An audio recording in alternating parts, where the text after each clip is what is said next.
Hello guys, அஸ்ஸலாமு அலைக்கும். Welcome to Nasee vlog. இன்றைக்கி நம்ம சேனலில் வந்து ரோட்டு சைடு விற்கிற அந்த தக்காளி சட்னி ரெசிபி பார்க்கலாம். அதுக்கு வந்து ஒரு ஜாரில் ஃபஸ்ட்டு ஜீரகம், அதுக்கப்புறமா வரமிளகா, பூண்டு, சின்ன வெங்காயம் இல்லைனா பெரிய வெங்காயம் ஆட் பண்ணிக்கலாம்.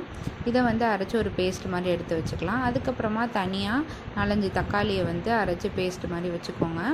அப்புறமா ஒரு பேனில் 2 டேபிள் ஸ்பூன் ஆயில் ஆட் பண்ணிக்கிட்டு கடுகு, உளுந்தம்பருப்பு, வரமிளகா போட்டு நல்லா வந்து கிண்டி விட்டுக்கோங்க.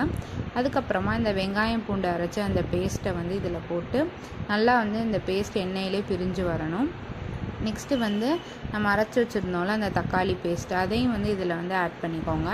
நல்லா வந்து இந்த 2 பேஸ்ட்டையும் கலக்கி விட்டதுக்கப்புறமா தண்ணி வந்து நல்லா ஆட் பண்ணிக்கோங்க. கல்லுப்பு போட்டு நல்லா கொதிக்க வச்சுக்கோங்க.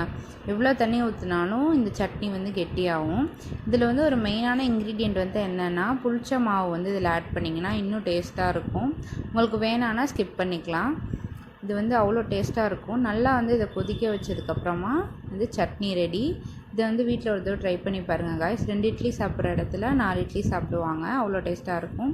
Thank you guys. அஸ்ஸலாமு அலைக்கும்.